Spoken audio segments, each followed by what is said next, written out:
In this game, I'll be confronting colossal sea monsters, mastering the art of crafting ultimate meals, capturing the most elusive prey, and plunging into the mysterious depths of the dark sea. Get ready, ladies and gentlemen, for this is my epic journey through Dave the Diver.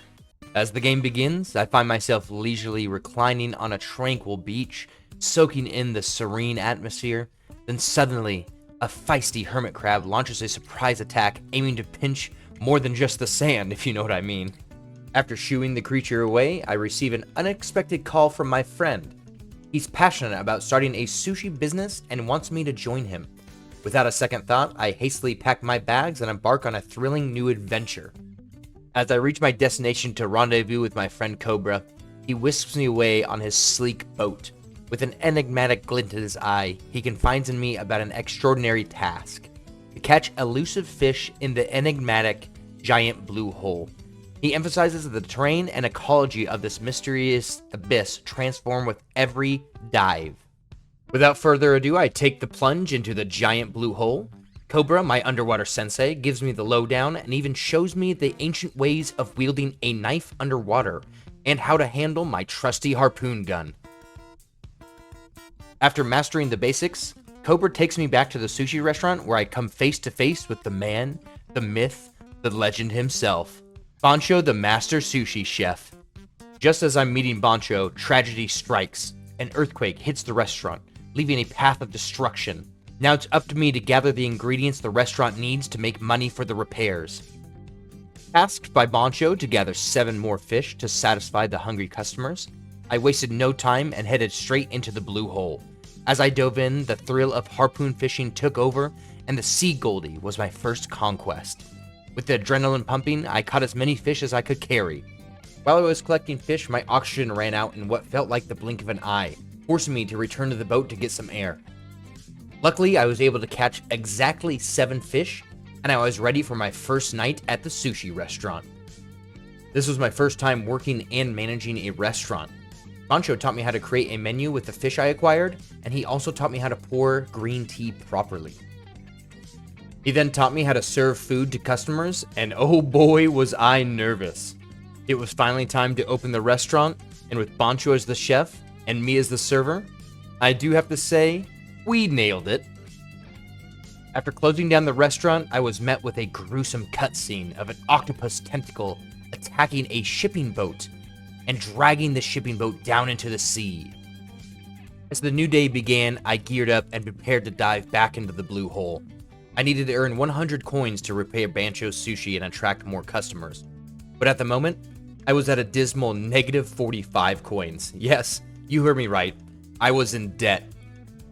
Driven by the desperate need to claw myself out of debt, I relentlessly harpooned as many fish as I could before running out of oxygen and being forced to resurface and return to the safety of the boat.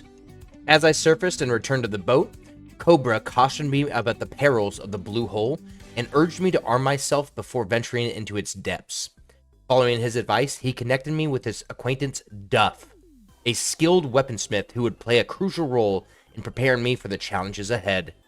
As I ventured deeper into the blue hole during my afternoon dive, I encountered larger and more menacing-looking fish, adding an exhilarating yet daunting twist to my underwater exploration.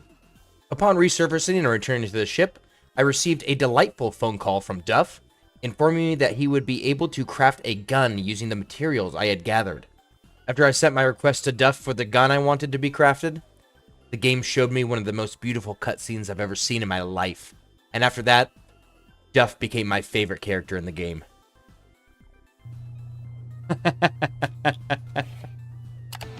Oh, Duff.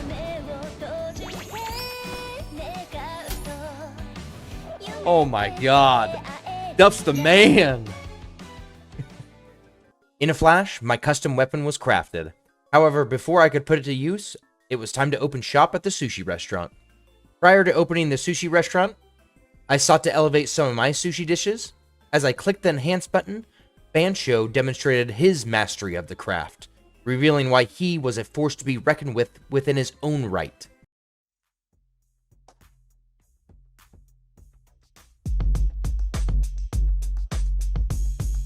Damn. He's good. Oh, the wasabi.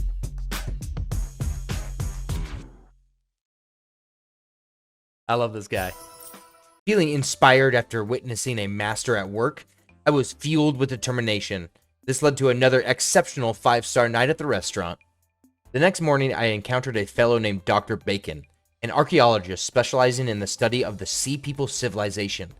He shared captivating legends about an ancient civilization that resided deep within the Blue Hole. Dr. Bacon entrusted me with the mission of locating Sea People artifacts and generously provided access to an app called iDiver, designated to enhance my diving equipment. Armed with an upgraded diving suit enabling me to explore deeper depths, I ventured further into the Blue Hole. However, my descent unveiled larger and more perilous marine creatures. Before embarking on my afternoon dive, I opened the iDiver app and I purchased the upgraded oxygen tank. As I descended back into the water, I encountered a distressed dolphin urgently seeking my help. Following the distressed dolphin, I discovered another pink dolphin ensnared in a large net, prompting me to take immediate action to free it. After freeing the dolphin, they expressed their gratitude, then swam away. I then proceeded to catch all of the fish in the area until my bags were full, making the most of the opportunity before heading back. Back at the restaurant, we were greeted by a customer named Yoshi, who turned out to be an old friend of Bancho. She came to check on the restaurant and see how Bancho was doing. It came to light that in the past, Bancho had prepared a whole roasted shark head, which Yoshi found to be a terrible dish.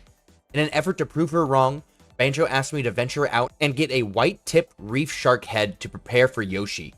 I decided to enhance some new dishes for the restaurant when I was happily greeted by this cutscene. Oh. Oh, yeah, baby. Watch the master work. I also needed to research the whole roasted shark head dish, and when I did, Bancho treated me to another amazing cutscene, adding to the excitement of discovering new culinary delights. We'll definitely research this. Oh, hell yeah.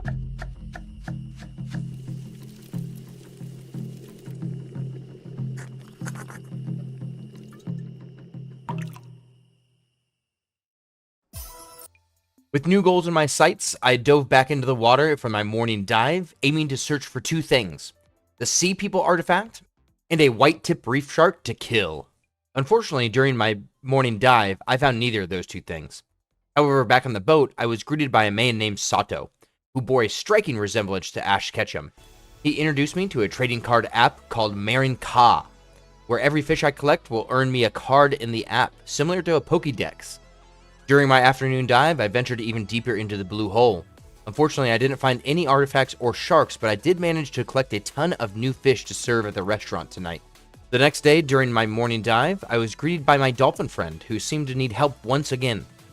It led me to the pink dolphin, which was trapped in a giant net with a rope attached.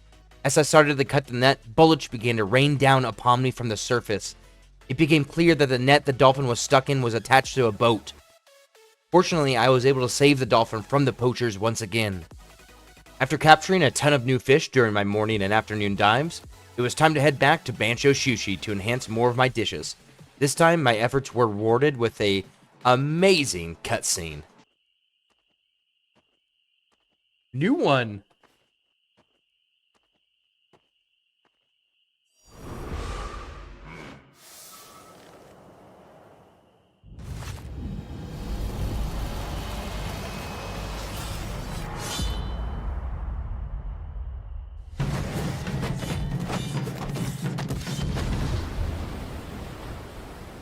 They fell in love with doing the animations.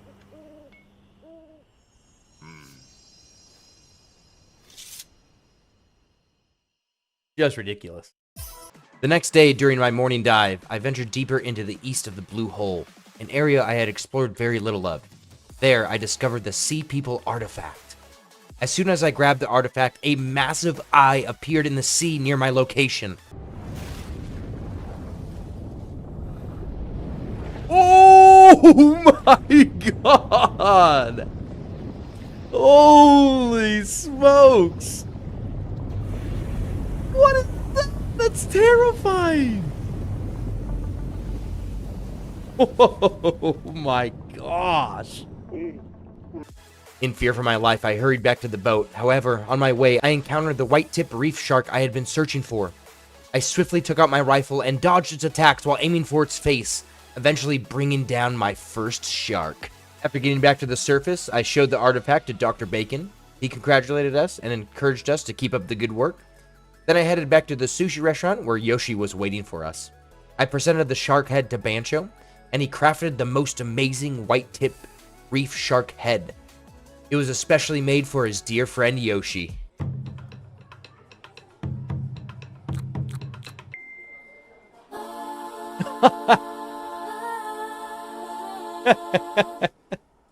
We got her.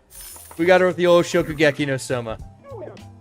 Ancho really blew Yoshi's socks off with that one. She was so satisfied with her meal that she offered to help us hire more staff to work in our restaurant. With Yoshi's assistance, I posted a help wanted ad for the restaurant and returned to the Blue Hole, where I met Dr. Bacon. He had successfully identified a unique signal emitted by the Sea People's artifacts and had developed a radar device to track these signals. For my first dive, I descended into the Blue Hole following Dr. Bacon's tracking device. It led me to a collapsed cave. After discovering the cave, I contacted Dr. Bacon, who informed me that the signal was coming from inside the cave. We realized that we needed a tool to remove the rocks blocking the cave, so we decided to seek Cobra's assistance. I was also hearing strange noises coming from inside the cave. When I returned to the boat, Cobra suggested using a bomb to clear the rocks blocking the cave. Cobra then informed me that I needed the drone he had ordered from the delivery boat, but he suspected that the delivery boat had sunk. He tasked me with finding the materials he needed to make the drone, as they might have fallen off the delivery boat somewhere in the Blue Hole. After diving back into the Blue Hole on my afternoon dive, I wasn't able to find the drone materials, but the flyers we put out for hiring new staff attracted some potential employees. I decided to use the little money I had to hire a new server named Kyoko, and she made my life at Bancho Sushi so much easier. After Kyoko and I crushed service at Bancho's, I decided to use my newly earned money to buy a new harpoon gun. I then used this harpoon gun during the morning and afternoon dives to catch bigger fish, which helped me make even more money. The following day, I continued to dive deeper into the Blue Hole, discovering new types of fish, which resulted in even more profit for me. The next day, I made the decision to expand the team by hiring 2 new employees, Yusuke as a chef and Jandy as a server. Additionally, I took the step to elevate our restaurant to silver status, signifying a significant milestone in our business growth. How you boys doing? Oh, they're checking our ingredients.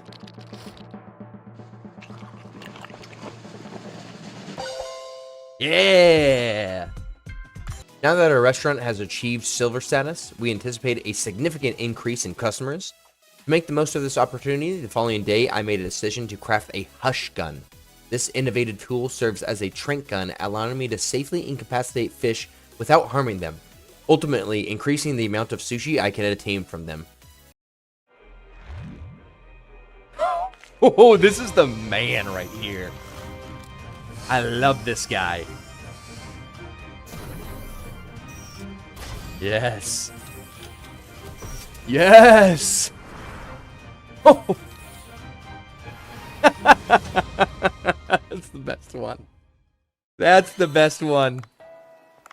Feeling emboldened by my new hush gun, I ventured deeper into the Blue Hole. However, my confidence was soon put to the test when I narrowly escaped a dangerous encounter with a tiger shark, making a perilous moment in my diving expedition. After narrowly escaping the tiger shark, I encountered a section of the Blue Hole with powerful water currents pushing me in various directions. It was in this challenging location that I finally discovered the materials needed for the drone that Cobra had been searching for. After returning to the boat with the materials, Cobra informed me that he could assemble the drone by the following day. The next day, I received news of a jellyfish party scheduled to take place at the sushi restaurant in 3 days, presenting a lucrative opportunity for a significant influx of cash. With the drone repaired, I was finally able to break through the rocks that had been blocking my path to the Sea People artifact. Once inside the cave, I discovered a plethora of clues about the Sea People, including a massive mural depicting what appeared to be a warrior king. Fortunately, Dr. Bacon had provided me with a camera so that I could document my findings. As I picked up the Sea People artifact from the back of the cave, I heard strange noises that sounded almost like a different language. Dr. Bacon had instructed me to bring it back to him, and I was intrigued by the mysterious sounds echoing in the cave. Upon returning to the boat, I gave Dr. Bacon the artifact I retrieved. However, as soon as Dr. Bacon left, I was greeted by a mob of angry people led by a man named John Watson. They were members of an organization called Sea Blue, and they were upset about the explosion I caused. It became evident that they had been closely monitoring my actions. That night, a VIP appeared in the restaurant, Vincent the Gourmet. Vincent challenged Bancho to make him something that would surprise him. In response, Bancho promised Vincent that he would prepare a special dish for him in 2 days. Bancho then instructed us to get sea grapes and white-spotted jellyfish for the upcoming culinary creation. Before the start of the next day, I was confronted by a gruesome cutscene. A sea person being dragged away by a massive tentacle. After the cutscene, Dr. Bacon informed me that a massive sea person signal was emanating from deep within the blue hole. However, he emphasized that I would require a headlamp to see at such depths. I decided to call Duff and ask if he could make me a headlamp. Duff agreed, but he mentioned that he would first have to locate his lost shipment, which contained a figurine very important to him, the Leia-chan's figurine. To retrieve the valuable figurine, I would first need to locate the transport ship that had sunk. Duff mentioned that there would be a pink delivery box around where the ship sank, which would contain the figurine. After searching the blue hole for a while, I finally found the sunken ship and spotted the pink delivery box. However, as I approached the ship, a massive tentacle emerged from underneath the ship and grabbed the pink delivery box, dragging it to an unknown location. Unfortunately, before I could go save Leia-chan, I needed to unload all the fish I was carrying because I was exceeding my weight limit. When I returned to the boat, Duff gave me a gas cutter that I would need to cut through the sunken ship's hull and rescue Leia-chan. When I dove back into the water to rescue Leia-chan, I was greeted by my dolphin friend again, who was in urgent need of help. I was torn on who to rescue first, but I believe Leia-chan would have wanted me to save the dolphins first. The 2 dolphins were being attacked by a group of pirates, armed with guns. Despite the pirates' weaponry, I sprang into action to fight them tooth and nail. Eventually, I was able to defeat all the pirates and save the dolphins. After saving the dolphins, it was finally time to save Leia-chan. With great haste, I made my way to the sunken ship and meticulously cut through the ship's hull with the gas cutter. After breaking through the hull of the ship, it led me to a cave just beneath the ship. It was in this cave where I encountered the mighty giant squid. I was trying to sneak around the squid to retrieve the pink delivery box when the squid woke up and pushed me to the back of the cave. Armed with Duff's new gun, the triple axle, I fought the giant squid like a demon out of hell. Leia-chan wouldn't give up, and neither would I. After a few grueling rounds of shooting the giant squid in the eye and getting pushed back with a face full of ink, I finally achieved the impossible. I defeated the giant squid in a 1v1 battle to the death. After defeating the squid, I witnessed 2 sea people. One was injured by the giant squid, and the other came to her rescue. As soon as they saw me, they fled deeper into the sea. I then grabbed the pink delivery box, chopped up the squid's tentacles, and headed back to the boat. Back at the boat, we reunited Duff and Leia-chan, and in return, we were given the deep sea headlamp. Bancho then called us to congratulate us on defeating the giant squid and decided to close down the restaurant for the night. We were going to have a party with just our close friends, where we'd be dining on giant squid meat. In the morning, we were greeted by Dr. Bacon, who had a serious hangover from last night's party. He wanted us to use the headlamp we earned from Duff to explore the blue hole depths.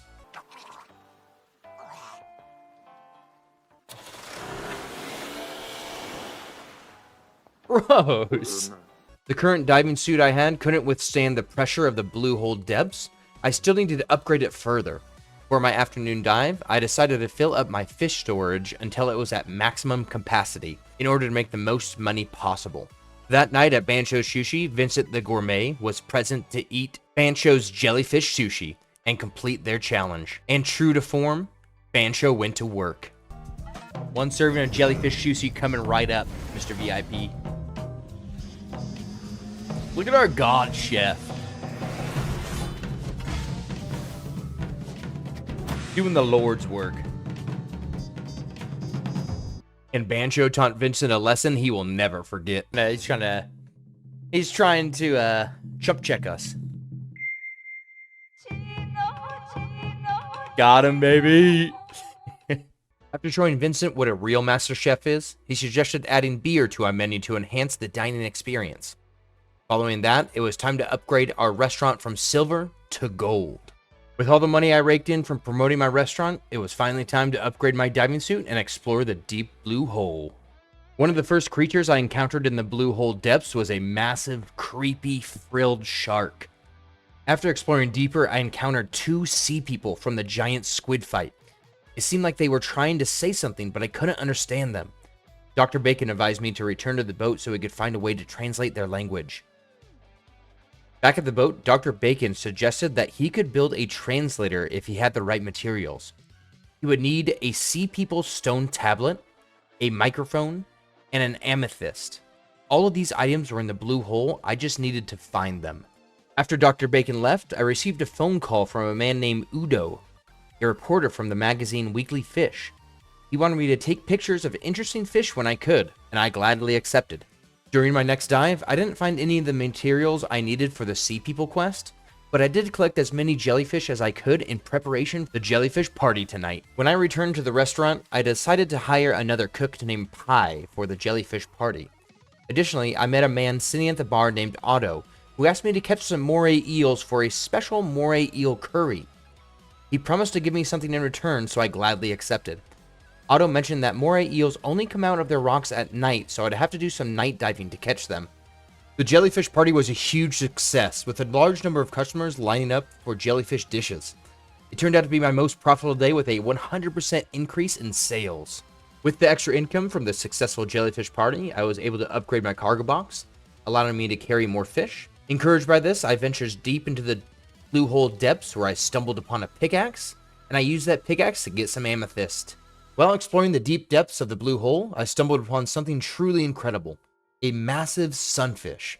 I couldn't resist capturing the moment by taking a picture as a souvenir of this remarkable discovery. When I resurfaced, Udo was ecstatic about purchasing the picture of the sunfish from me. During my next dive in the blue hole depths, I had a heart-stopping encounter with a massive mega-mouth shark. Unfortunately, I was over-encumbered at the time and I couldn't swim fast, leading to a moment of tragedy. I was almost consumed by the shark, but thankfully Cobra pulled me back up to the boat just in time. However, I lost all of my belongings during the ascent. With that gut-wrenching loss, I made the decision to dive back into the water for some night diving to locate a moray eel. The fish at night seemed to be on a whole different level. It felt like every fish I encountered was more aggressive than the last. However, after some time, I finally found a moray eel. I immediately harpooned it and brought it back up to the boat. I brought the moray eel back to the restaurant and handed it to Bancho. He did his work and cooked up some moray eel curry for Otto, and I believe Otto thoroughly enjoyed it. See how he likes it? This old farmer.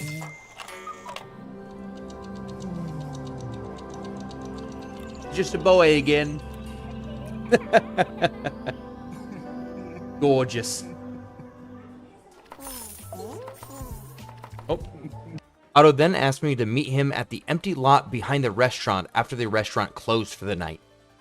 I waited until the next day to meet Otto. Nothing good ever comes from two grown men meeting in an empty lot in the middle of the night. Otto then showed me his fish farm. Now, whenever I capture a fish alive, they have a chance to leave me eggs that I can hatch and breed here. After Otto showed me around his fish farm, I checked my phone and found news of an upcoming tuna party, another opportunity to make tons of cash.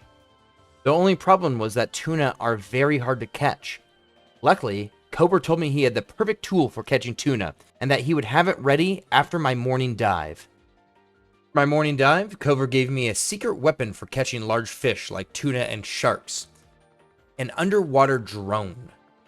Cobra also provided me with a net proximity bomb designed for catching fast-swimming tuna. After successfully catching my first tuna in the net, I utilized the underwater drone to transport the entire fish back to the restaurant. After spending a couple of days stocking up on boatloads of tuna, I decided to explore the sunken wreckage of the cargo boat in hopes of finding the much-needed microphone. Lo and behold, after navigating through the ship, I stumbled upon the elusive microphone for my quest. Once I received the microphone, I swiftly made my way to the Sea People mural room, where I secured the Sea People tablet. With these acquisitions, I now possessed all the items required to successfully complete the quest. Carrying all the quest items, I headed back to the boat and handed them over to Dr. Bacon. Without delay, Dr. Bacon took the items and began crafting the Sea People translator. The following day, Dr. Bacon completed the translator. Eager to test it out, I swam down to the depths of the blue hole to use the translator on the injured sea people. Surprisingly, the translator proved very effective, enabling communication with the sea people. I encountered a sea person named Suwan, and beside him lay the injured Ramo, the daughter of the sea people village chief. Ramo urgently needed a special medical herb. To help her, I needed to locate feather coral and lily coral, make them edible, and then return them to Suwan. To transform the coral into a suitable form, I needed to seek out the expertise of Bancho, one of the most skilled chefs in the world, and one I was fortunate enough to call a friend. Having meticulously searched every corner of the blue hole depths, I finally gathered all the coral needed. Returning back to Bancho, he swiftly discerned the potential of the ingredients and immediately knew how to create the necessary concoction. Oh, maybe we can bring him back down there today. I thought I was going to wait till night. Damn! Look at Bancho! Bento boxed it for him, too. Observing the master chef at work, I hurried back to the sea people to deliver Bancho's crafted coral porridge. Suwam fed the porridge to Ramo, and she immediately bounced back to life. Ramo then ordered me to escort her back to her village. With some hesitation, I complied with Ramo's instructions, lifting her onto my back. Carrying her through the blue hole depths alongside Suwam, we traversed until we reached the section that appeared to be caved in. As we brainstormed ways to dislodge the rubble, I realized that better gloves could facilitate the task of pulling the debris free and clearing the blocked tunnels. Dr. Bacon coincidentally called at that moment and offered to craft enhanced diving gloves with improved grip specifically for this situation. The next morning, the dependable Dr. Bacon had already crafted the enhanced diving gloves, making them ready for me to use. Returning to the sea people who patiently awaited me at the bottom of the blue hole depths, I utilized my new and improved diving clubs to skillfully extract 2 stakes lodged amidst piles of stone rubble. This cleared the way to the entrance to an underground cave. As I ventured into the freshly opened cave, I was met with the sight of a colossal sea monster. It looked like it was the size of at least a 1-bedroom apartment. Oh no. I am not ready for a boss fight right now. Oh my gosh, there's no way. I'm so overweight right now.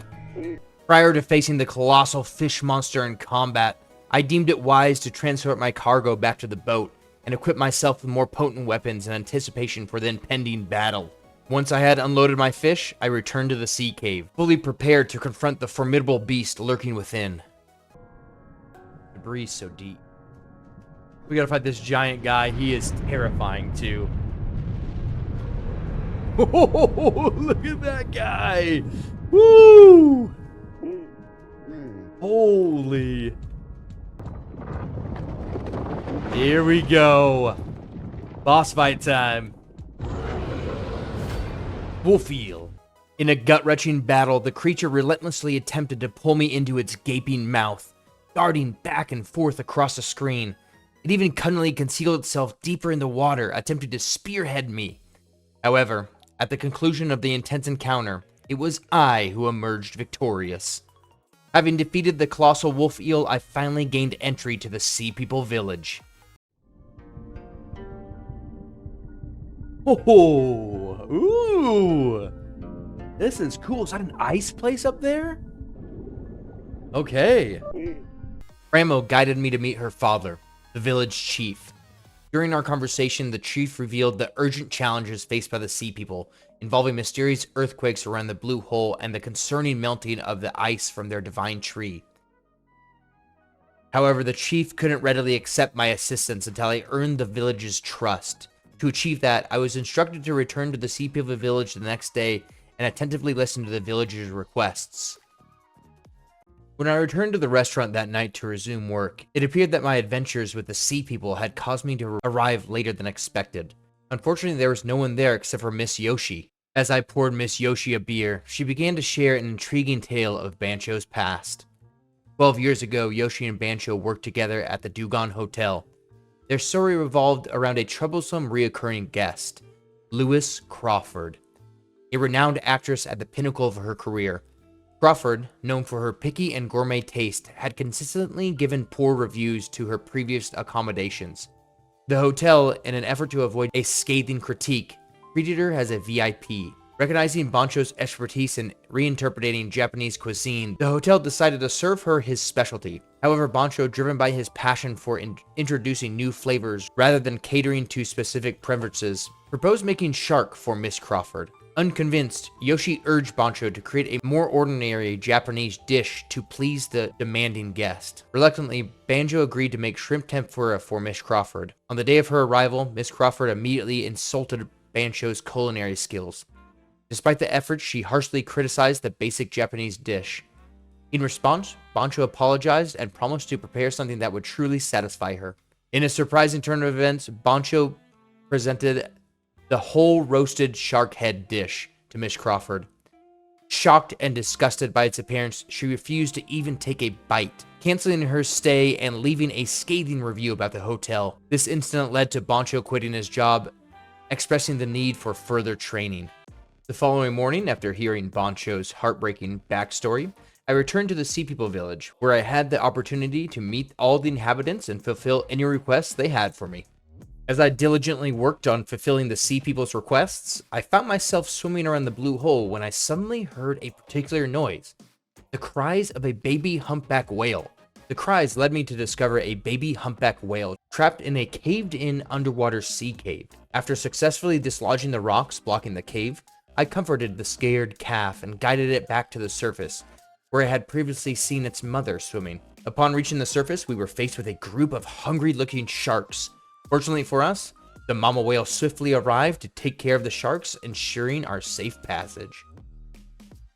That night at the restaurant, the highly anticipated tuna party unfolded, and I had an abundance of tuna ready to be served. Adding to the excitement, we welcomed a VIP guest, Michael Bang, who sought a dish that would metaphorically make his head explode.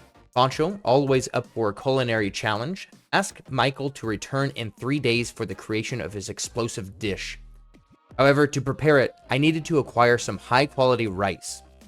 Luckily, Otto overheard the conversation and devised a plan to secure the needed rice. He instructed me to meet him the following morning to discuss the details of his plan. Amidst the bustling tuna night, a small child with a sock puppet on her hand unexpectedly appeared at the restaurant, placing an order for some tuna. After serving her the dish, she was delighted by its taste, expressing genuine enthusiasm for the flavors. "Oh, this is our girl. I like her. She's got a good mouth. She's got a good mouth on her." They make me so good. She then revealed to me that her father had disappeared in the blue hole depths. With a final request, she asked me to catch some Cleone for her. The challenge was that they were too small to catch with my harpoon gun, so she provided me with a bug net to use for the task. The following day, Otto surprised me by setting up an entire rice farm for me to use.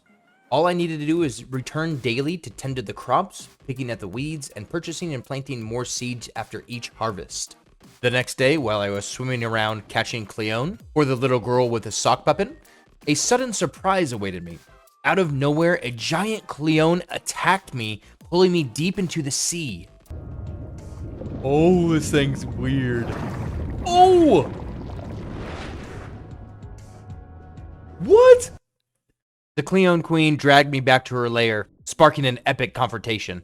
She relentlessly attacked me with her menacing mouth tentacles, while I countered fiercely with my poison-tipped harpoon and tranquilizer gun. Thanks to the remarkable effectiveness of the tranquilizer gun, I managed to subdue the queen with surprising ease. After successfully dealing with the queen, I discovered a photo that caught my attention. It was the image of Maki, the little girl from the restaurant. As I brought the picture back to Maki, she discovered a button on the frame. Upon pressing it, a message from her father played. It turned out to be his final message. In it, he apologized for being an irresponsible father. He expressed his pride in her and assured her that he would be watching over her from afar, encouraging her to pursue her dream of becoming a chef. Inspired by the message, Maki then requested to work at the restaurant. Bancho, responding with a grin, replied, "Yes, but I won't go easy on you."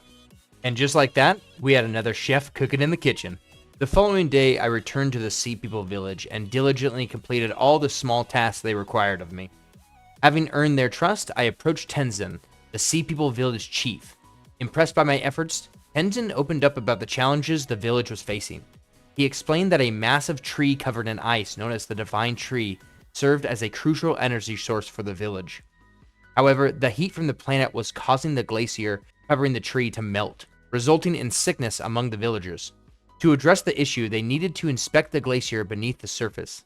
Lacking the necessary equipment due to their reliance on agriculture, Tenzin sought my assistance. He asked me to explore underneath the glacier, and I accepted, believing it could be linked to the tremors experienced on the surface. Before venturing into the glacial passage, I needed to retrieve the key left in the abandoned cave.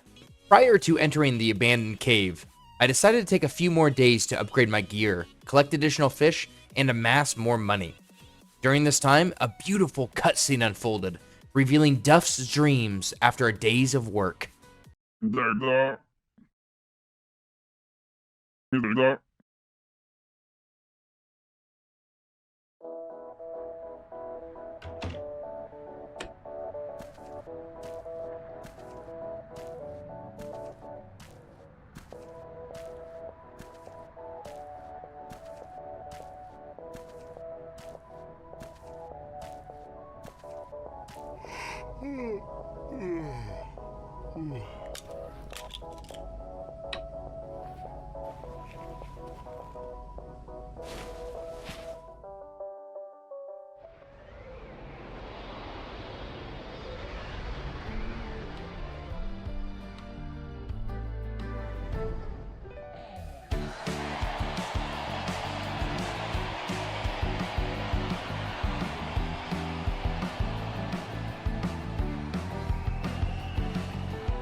The cutscene seamlessly transformed into a full-fledged rhythm game, making a fantastic addition to the game and proving crucial for Duff's character progression. During the morning dive, I stumbled upon floating jellyfish fragments in the deep blue. Following the trail of these jellyfish parts led me to a small house. Upon entering, I discovered a sea person named Suchi and a sea turtle named Donna. Donna seemed agitated, and Suchi claimed that he had ingested something strange. In an attempt to defuse the situation, Suchi suggested I try to catch Donna. Acting swiftly, I grabbed her by the tail and gently placed her on the floor. Surprisingly, Donna coughed up a plastic bag upon hitting the floor. Suchi expressed frustrations at humans littering, and with the situation resolved, I decided it was time to leave. Deciding to venture into the abandoned cave, I was joined by Suwam to retrieve the key for the glacial passage. Although Suwam was too afraid to enter the cave with me, he told me to look for a room with a mural in the deepest part of the cave. As I explored the cave, I made a disturbing discovery. Creatures resembling sea people zombies. Fortunately, they appear to be locked behind cages, allowing me to safely reach the room with the mural. After solving the puzzle depicted in the mural, I was rewarded with the key to the glacial passage. Just as I prepared to head back to the cave entrance, a sudden tremor occurred, causing the cages holding the zombie sea people to open. With the key in hand, I had to navigate stealthily past the zombie sea people, ensuring I made it all the way back to the cave entrance. With determination, I successfully accomplished this task. Fresh from nearly escaping the zombie sea people, I find myself face to face with a man named John Watson, clad in a full mech suit. He harbored resentment for the earlier explosion and had arrived seeking vengeance. Armed with a Gatling hook hand and a grenade launcher, John Watson's bulletproof armor made my guns and harpoons ineffective against him. Fortunately, luck was on my side as I spotted an old baseball bat lying on the seafloor. With quick thinking, I used the baseball bat to deflect John Watson's grenades back at him, eventually breaking through his state-of-the-art armor. Like a defeated dog with its tail between its legs, John Watson retreated to his submarine and drove away. As John Watson's armor exploded, breaking into small pieces, I seized the opportunity to gather some samples. After returning to the Sea People village, we shared our discovery with Chief Tenzin. He was astonished to hear about what he called Gadons, the zombie sea people from ancient times. Chief Tenzin then unfolded the dark tale of the sea people. 800 years ago, the Gadons were the pinnacle of their civilization. The divine tree's fruits provided a perfect balance of temperature and energy, lasting for a significant duration, akin to a blessing from their ancestors. However, a sea person named Dashe attempted to modify the sea people's anatomy using these fruits. Initially, these modified sea people showcased strength surpassing that of ordinary sea people. Yet Dashe sought further advancements, attempting to extract energy directly from the divine tree. He infused this energy into an ancient sea creature called the Yaoi. Over time, those infused with the energy experienced strange transformations, pale bodies, and aggressive attacks against other sea people. King Long managed to suppress them, but he suffered a fatal wound in the process and later died. This grim incident occurred 8 centuries ago. Chief Tenzin was shocked to hear that these Gadons were still alive. After learning about the sea people's dark past, my anticipation to explore the glacial passage grew. However, before delving into that adventure, a sea boy went missing, requiring my immediate attention to track him down. As I searched for the missing boy, I stumbled upon a breathtaking underwater lake, and without hesitation, I took the opportunity to snap a photo.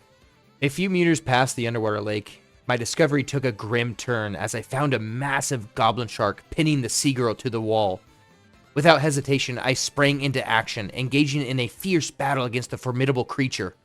Though the goblin shark managed to capture me in its jaws, my previous experience in fending off sharks allowed me to escape and retaliate by stabbing the shark directly in the head. At the end of the day, the goblin shark proved to be no match for my skills.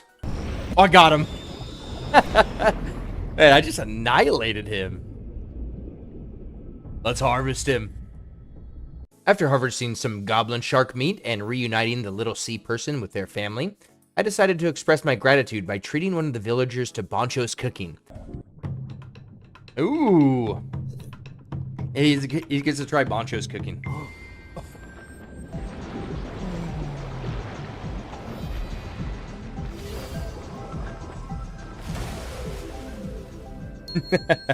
Impressed by this delicious meal, the villager was so generous that he allowed me to use his underwater farm. That night, a massive storm rolled in, and my old friend Sato paid us a surprise visit. Sato shared an intriguing piece of information with me. On stormy nights, a vortex appears in the blue hole. Inside this vortex, a formidable boss fish awaits. Before embarking on the search for the vortex, more pressing plans awaited me. The arrival of VIP Michael Bang at the restaurant. As soon as Michael Bang showed up, Bancho immediately sprang into action. Yeah, let's get him. All right, Michael Bang.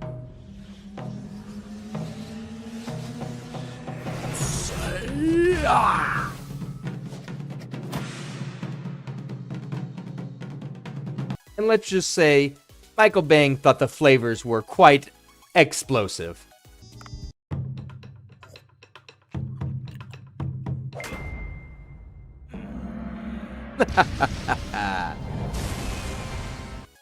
Later that night, Dr. Bacon embarked on an exploration mission and stumbled upon a cave on the outskirts of the Blue Hole.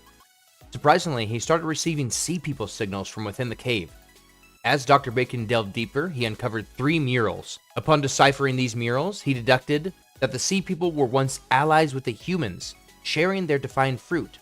However, after solving a puzzle and unlocking a massive sealed door, he discovered a harrowing scene. A room drenched in blood with 2 additional murals. The first mural portrayed humans collapsing after consuming the fruit, while the second depicted humans hunting the sea people. In this cave, Dr. Bacon also stumbled upon a sea people rebreather.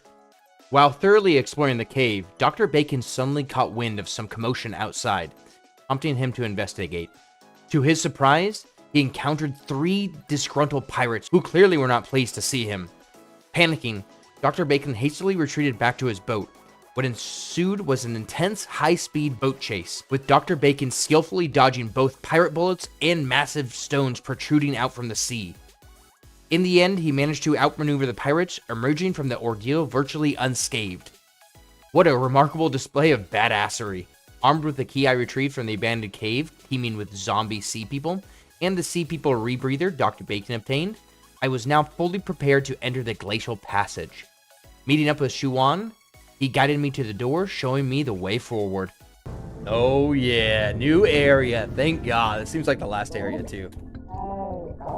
The glacial passage, though dark and tight, revealed itself as a treasure trove of new and undiscovered fish just waiting to be caught. As I delved deeper into the expansive glacial passage, I encountered multiple puzzles, strategically designed to impede my progress. Amidst these challenges, I also came across more Gadon, the zombie sea people. Unfortunately, there was no way to defeat these Gadon, so I had to rely on stealth and navigate around them. As this passage was situated directly beneath the divine tree, I discovered divine fruits growing from its roots. Harnessing the energy from these fruits, I melted the ice blocking my path and even managed to temporarily stun the Gadon, allowing me to proceed. As I delved further into the glacial passage, a challenge presented itself.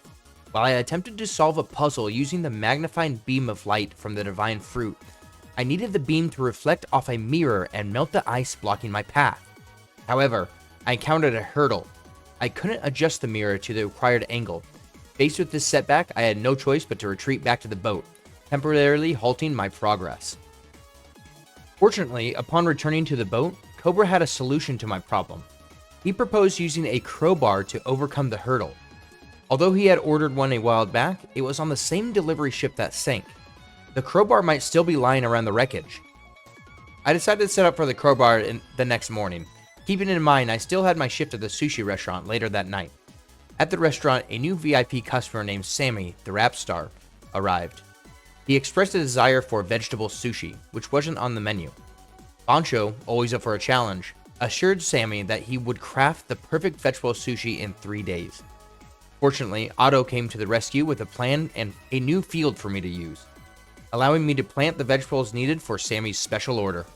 The following day, I embarked on a search for the much-needed crowbar in the wreckage of the delivery ship, essential for progressing through the glacial passage. I located the crowbar lodged amidst a heap of loose rocks. As I began to move the rocks by hand, 3 crabs emerged from a small crack in the sea wall and initiated an attack. Nope. I get it in time? Oh, crabs! We also needed these crabs, too. Fortunately, they proved to be manageable adversaries. Swiftly, I dropped the loose rocks I had already moved onto their heads, swiftly dispatching them. Once these crabs were dealt with, my efforts were rewarded with the crowbar. Before employing the crowbar, a captivating opportunity presented itself: to capture a nighttime photograph of a manta ray. To make this happen, I had to set up the perfect photo location with underwater floodlights. Additionally, I needed to prepare the stage by enticing a school of plankton with bait for the manta ray to feed on. Oh my God, look at this beast! Damn! And then, when the moment was just right, snapped the perfect picture. The following day, I resolved to make use of the crowbar and adjusted the angle of the mirror in the glacial passage. This alteration allowed the beam of light to reflect properly, effectively melting the ice that had been obstructing my path. As I descended further into the depths of the glacial passage, I successfully navigated through a new puzzle room. Soon after, I found myself in a dimly lit room, almost shrouded in darkness. The only source of light was a small divine fruit shimmering faintly. Determined to illuminate my surroundings, I decided to strike the divine fruit, casting light across the room. Oh! Uh-oh. Really wish I had more, had some proper weight.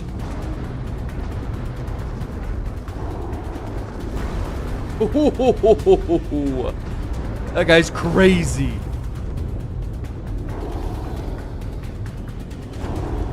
Uh-oh. Oh my gosh. I really wish my weight was back. God damn. With the colossal Gadon beast in hot pursuit, I swiftly maneuvered through a narrow and cramped passageway, desperately trying to escape. The Gadon's speed, combined with the unpredictable water currents, made the chase intensely challenging. There were moments when I found myself hurtling downward at alarming speeds, all while dodging gigantic icicles protruding from the walls around me. In a chase that felt like an eternity, with my oxygen levels dangerously low, I stumbled upon a small hole in the wall emitting light. Desperately hoping that the Gadon couldn't pursue me any further, I emerged from the tunnels I had been frantically swimming through. Once outside, I quickly pulled out a stake, dislodging tons of loose stones and effectively sealing off the tunnels. Oh man! Blast him! Oh, who saved me?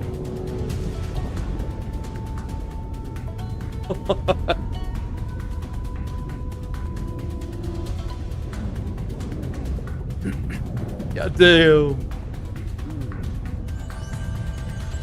Yeah. Our man. He's gonna take all the credit for this.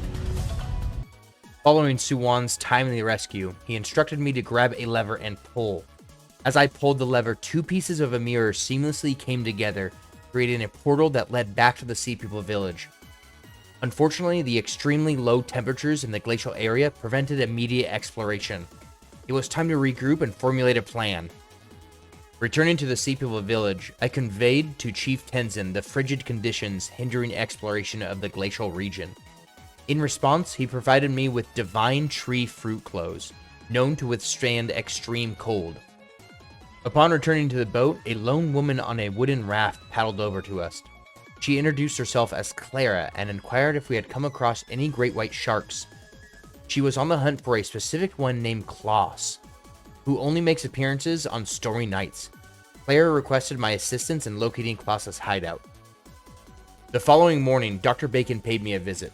Together we brainstormed ways to tackle the harsh cold of the glacial area. Dr. Bacon proposed a solution by combining the 3 items we had collected earlier: the divine cloth, the breathing apparatus, and the mechanical parts salvaged from Dr. Watson's damaged suit of armor. We were unable to use the suit of armor because of the suit's condition, but then Cobra chimed in with an idea and requested that I speak with him later in the afternoon. In the afternoon, Cobra unveiled his plan. He proposed that I sneak into the Sea Blue, John Watson's organization, and acquire the mechanical parts. After some convincing from Cobra, I reluctantly agreed to undertake this risky mission. That night, I opted for a night dive to search for Klaus's hideout. As I explored the depths of the blue hole, I stumbled upon a massive vortex of water. Despite my better judgment, I made the daring choice to swim into the mysterious depths. He's a beast, is he?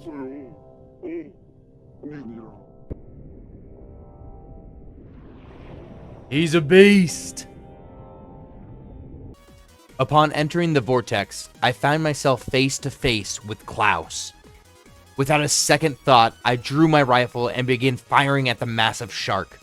Klaus proved to be a formidable opponent, utilizing both his massive teeth and his tail to create underwater whirlpools. Just when it seemed all was lost, Clara entered the fray out of nowhere. Oh no, it's not done yet. Oh no! Oh. Take it back, she's amazing! Oh! There's such a range of emotions. With a perfectly timed punch to the snout, Clara managed to defeat Klaus, bringing the intense battle to a close. With that epic battle concluded, it was time to return to the restaurant and serve our VIP, Sammy, his much anticipated vegetable sushi.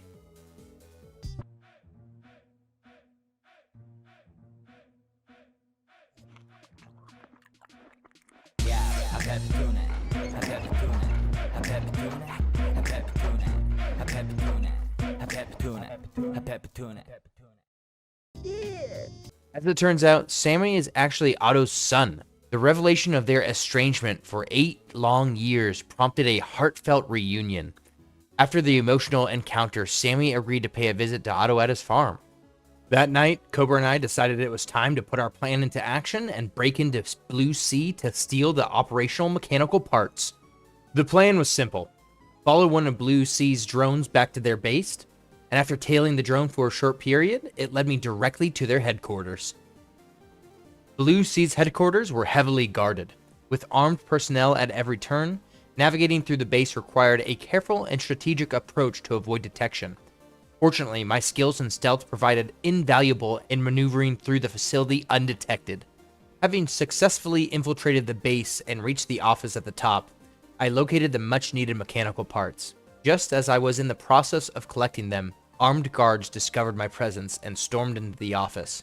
In a desperate move, I dove out the window, clutching the mechanical parts, narrowly escaping their grasp. The following day, Dr. Bacon welcomed me to the boat, and I handed over the mechanical parts to him. He assured me that he could craft a cold-resistant suit using these parts. Additionally, he recommended upgrading my dive knife. I immediately contacted Duff, and Duff requested materials specifically tailored to the Sea People. It was time to visit the Sea People blacksmith. When I approached the Sea People's blacksmith, Dua, to discuss the materials, he informed me that his shop was now open. This meant I could easily purchase all of the necessary materials for the upgrade. That night, driven by the desire to catch some remaining nocturnal fish, I embarked on a night dive. While exploring the depths, I unexpectedly encountered another vortex.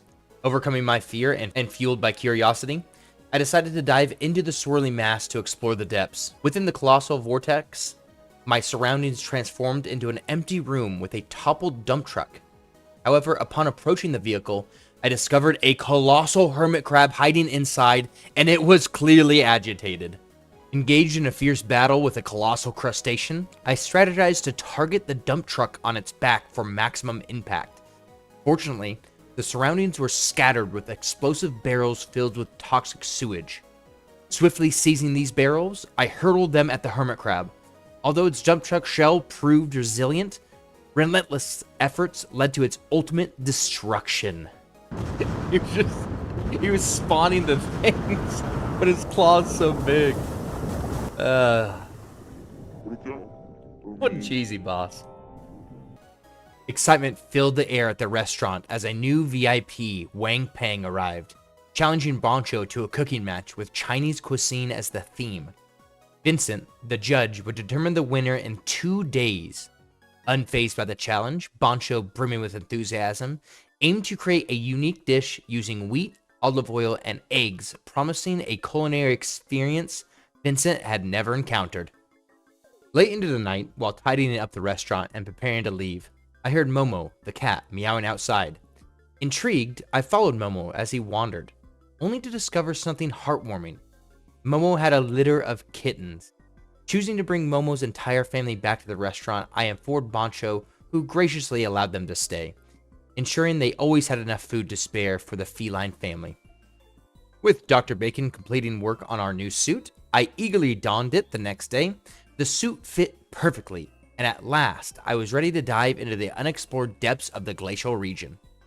While descending into the mysterious glacial region, I stumbled upon an extraordinary fish with an unusual appearance. Sato had previously briefed me about these rare creatures known as fishmon, and the challenge was set. I needed to track down and capture them all. Upon reaching the frigid depths of the glacial region, my first aquatic encounter was with a majestic narwhal. As I delved further into the icy expanse of the glacial region, a breathtaking scene unfolded before me. A colossal lion's mane jellyfish gracefully interacting with a narwhal. Unable to resist, I halted my exploration momentarily to capture this mesmerizing moment through the lens of my camera. As I ventured through the glacial region, a mysterious sight caught my attention. A stone door standing resolute in the frigid landscape. Beside it lay a slab adorned with Sea People writing, its text unfathomable to my understanding. I decided to take a picture and bring it back to Dr. Bacon and see if he can translate the slab.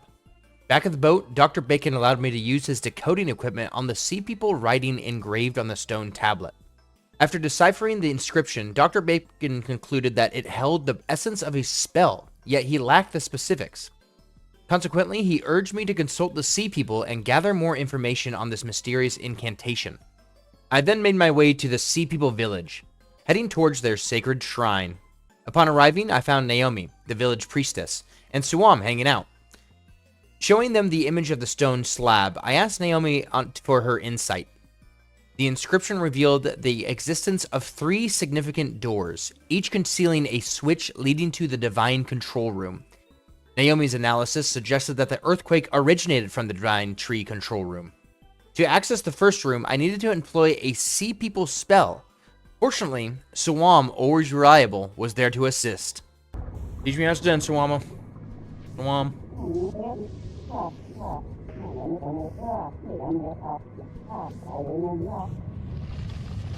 I like that movement at the end. Beyond the doors, intricate puzzles awaited, including one that resembled a complex pachinko machine. Fortunately, being the puzzle-solving god that I am, I navigated the maze-like cave effortlessly. At the cave's end, I realigned a statue of King Long to its rightful place, successfully activating the first switch. After updating Tenzin on the successful activation of the first switch, I caught wind of some chatter among the guards regarding a missing beluga whale in the glacial region. Given my frequent visits to the area, I decided to lend a hand in the rescue effort. In my ventures through the glacial area, I stumbled upon an ice wall that unmistakably concealed a cave behind it. Knowing I needed something both sharp and sturdy to break through, the only tool fit for the job was a narwhal horn. So I played bait and chase with the narwhal, coaxing it into a mighty slam against the icy barrier. Beyond the ice barrier lay the glacial seaweed cave, known for its powerful currents. Deep into the cave, I discovered my old pals, Suchi and Donna, stuck due to the relentless flow. With no retreat through the currents, our ingenious plan involved using Donna with a makeshift slingshot, an Angry Birds-inspired strategy, to propel her at the ice wall, creating an unconventional escape route and breaking through the thick layer of ice. Oh!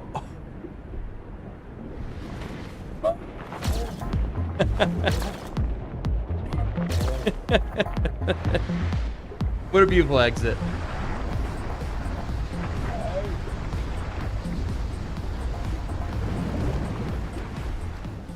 While navigating the intricate maze of the glacial area, I stumbled upon the missing beluga, seemingly poisoned by an Arctic octopus lurking nearby.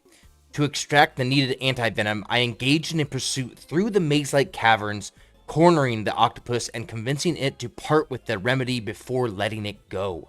Hastening back to the ailing beluga with the precious anti-venom in hand, I swiftly administered the remedy, rescuing the whale and successfully concluding the daring rescue mission. Amidst my tranquil afternoon dive in the glacial region, an unexpected and downright terrifying presence startled the hell out of me. Cutscene.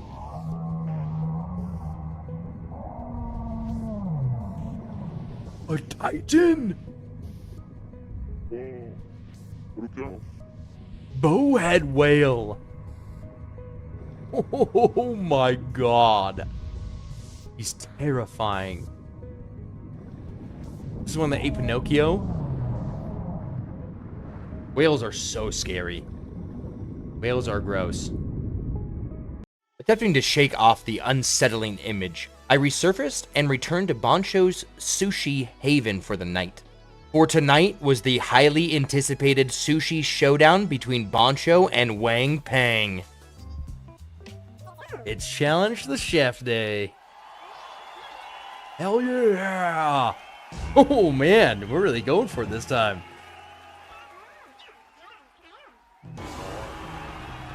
Already a cutscene. Let the games begin! Following that captivating cutscene, I find myself knee-deep in a series of cooking mini-games. But come on, I'm practically a seasoned pro at this point. I've conquered numerous cooking mama games, so stepping out of the kitchen was not even an option. The heat was on, and I was ready to serve. Oh, monitor was tilted to the side. Oh, mine's so much better. Mine looks terrible compared to his. Trust Bancho, though. We trust Bancho.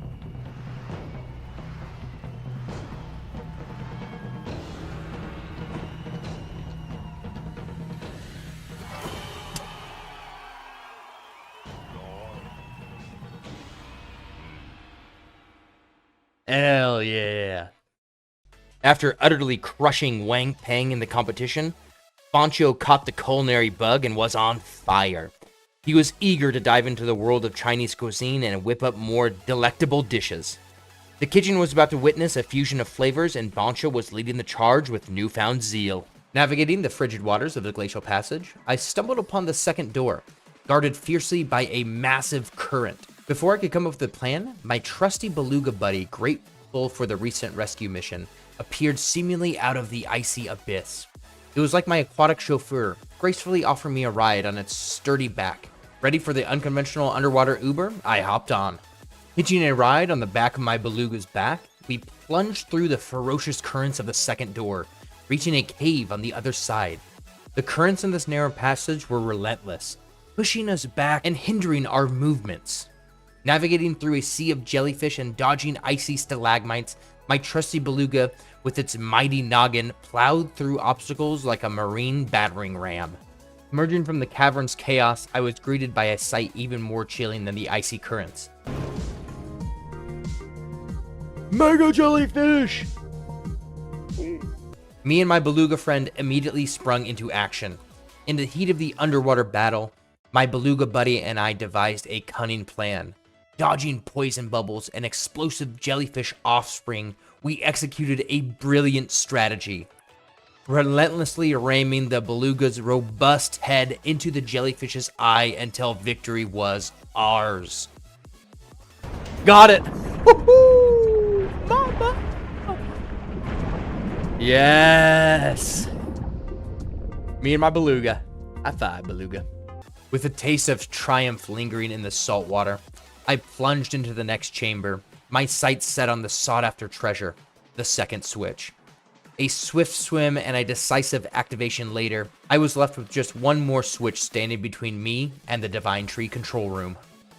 During that same dive, I stumbled upon the third and final door, only to be greeted by a familiar face, Swam.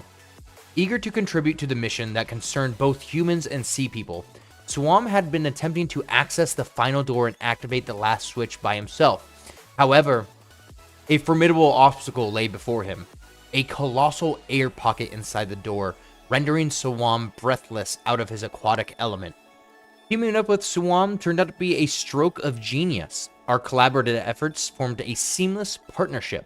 He expertly navigated the aquatic puzzles, while I handled the challenges on dry land. Together we gracefully maneuvered through treacherous waters, deftly avoiding traps and sidestepping massive icicles. It was a dynamic duo in action, proving that teamwork truly makes the dream work. As if the challenges couldn't get any more intense, our journey through the treacherous maze led us straight into the path of a helicoprion, a massive shark-like creature looming ominously before us. Holy! Look at this beast! As soon as the battle started, Swam, showing his true colors, immediately ran away to safety, leaving me to deal with the monster shark head-on 1v1. Despite Swam's unexpected exit, I stood my ground against the monstrous helicoprion. Armed with my trusty harpoon gun, I faced the creature head-on, drawing upon the experience gained from my previous encounters with formidable foes. The battle was intense, but in the end, I emerged victorious. Easy. Oh, the teamwork between us. Woo! Whoop, whoop, whoop, whoop. With our triumph over the formidable beast, Swam and I secured the third and final switch. This accomplishment marked the unlocking of the door leading to the Divine Tree control room. As I approached the entrance to the control room, my path was obstructed by an entanglement of massive roots from the Divine Tree. Before I could examine the roots closely, an unexpected reunion unfolded. None other than my old nemesis, John Watson. Look who it is. John Watson. You son of a bitch. John Watson had me back into a corner with his impressive submarine and heat-seeking missiles. He was impervious to all of my attacks. There was nothing I could do. Right before John Watson was about to unleash his ultimate weapon, the ground started to shake and out came an even bigger beast. Oh! Oh! A Momosaurus! Oh! Uh-oh.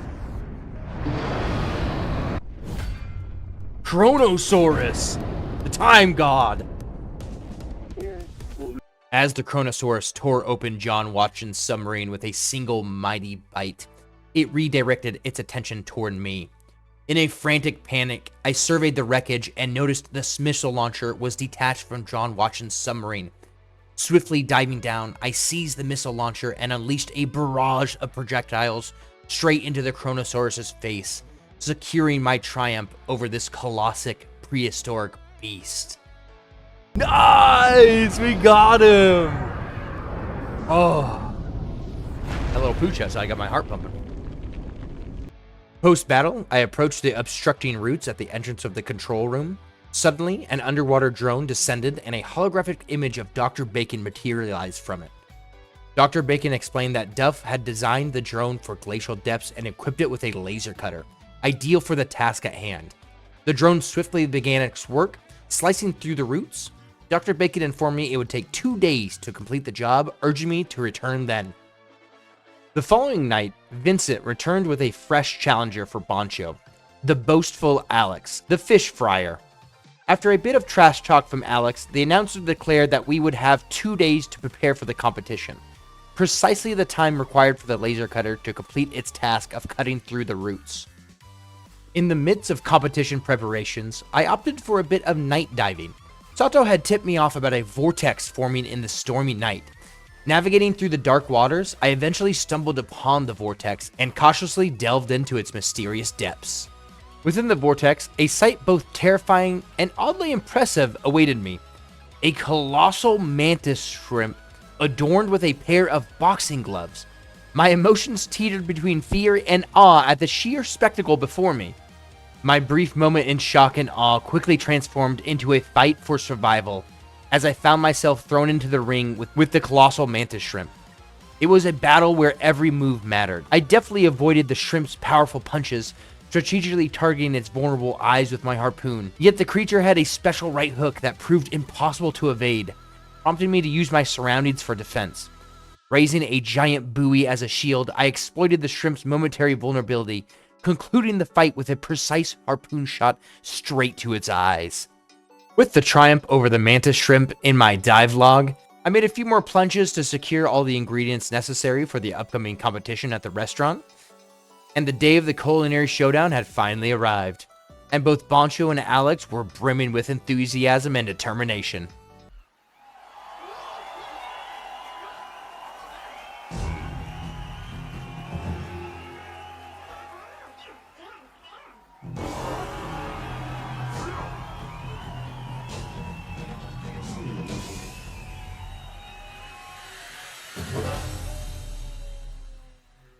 In the competition embodying Bancho, I can proudly say that I did not disappoint.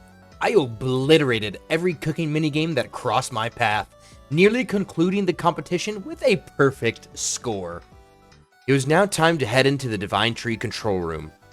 Entering the chamber leading to the control room, my immediate impression was the abundance of repulsive tree sap obstructing the doors and pathways. Navigating deeper into the control room presented a myriad of puzzles and erupting craters. Ingeniously, I utilized the small, seemingly harmless creatures and their shells to masterfully solve each intricate puzzle along the way. Continuing my exploration, I stumbled upon a particular mucus substance clinging to the cave wall, hosting small eggs attached to the Divine Tree root. As I closely inspected the mucus and eggs, a surprising twist unfolded. The eggs started hatching, revealing the emergence of eerie creatures reminiscent of those depicted in the ancient murals. Fortunately, these creatures were individually manageable, but in the next chamber, the situation escalated as numerous eggs hatched simultaneously. My salvation came in the form of a Divine Tree fruit and a Divine Tree turret laser beam. Seizing the laser, I unleashed a barrage of energy, effectively obliterating the swarm and the aggressive creatures in my path. Upon entering the next room, I stumbled upon the nucleus of the Divine Tree. It became clear to me that the strange behavior of the tree was a direct result of the small creatures leeching onto it, feeding off its essence. In a desperate attempt to restore balance, I aimed my harpoon at the multitude of creatures attached to the Divine Tree's nucleus, severing their connection. The nucleus seemed to stabilize, returning to its normal state. However, a colossal creature emerged from the lava pit below the nucleus. Face to face with the legendary Yowie, Duff's drone swooped in from the next room. Dr. Bacon revealed that this beast was the one depicted in the murals, an ancient legend. With no other options, I seized the drone, unleashing its hidden attack mode, unlimited bullets, and the power to manipulate time. It was time to face the monstrous Yowie head on. The clash against the mighty Yowie was fierce, yet with Duff's drone in hand, I felt like a divine force. The Yowie unleashed its smaller offspring to swarm me, but I skillfully shot through them and evaded their attacks. Its energy ball assaults were met with my precise aim, destroying the orbs before they could explode. While dodging most of its assaults, the real challenge lay in dealing enough damage to the colossal creature. As the battle raged on, Duff's voice echoed my ears. "It's time to release the limiter on the drone," he said. With newfound power, I unleashed the mighty Stella Laser, a force to be reckoned with the ongoing struggle against a formidable Yowie. The limiter lifted, I unleashed a relentless barrage of Stella lasers directly at the creature's face. Overwhelmed, the Yowie was forced to retreat, but I wasn't about to let it escape. I pursued the ancient beast with determination. In a heated exchange with Yowie, I managed to corner the ancient beast. As they say, a cornered beast fights even more ferociously. The Yowie retaliated with a massive energy beam. Dodging with precision, I narrowly escaped the collapse of the room's roof caused by the beam. Swiftly navigating through the debris, the Yowie pursued, firing energy beams at my tail.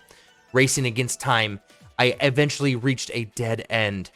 Dodging a headbutt from the Yowie and trapping it in a sticky sap and the collapsed wall.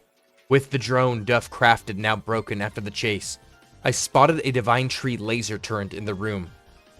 The only hurdle was its size, making it impossible for me to move solo. Just as time was running out, the sea people from the village arrived, offering their strength to help deal with the Yowie. Together we maneuvered the turret into position, and all I had to do was insert the Divine Tree fruit. As the fruit settled into the turret, an immense beam of energy erupted, melting the Yowie's face clean off. With the Yowie defeated, I made my way back to the Sea People village, where Tenzin assured me that the stabilization of the Divine Tree would put an end to the earthquakes. Relieved by the good news, I headed back to the restaurant where all of my friends awaited. That night, we gathered around the bar and indulged in a feast prepared by Bancho. The blue hole was saved, and now it was time to savor the victory. Thank you guys for watching. This was my adventure through Dave the Diver.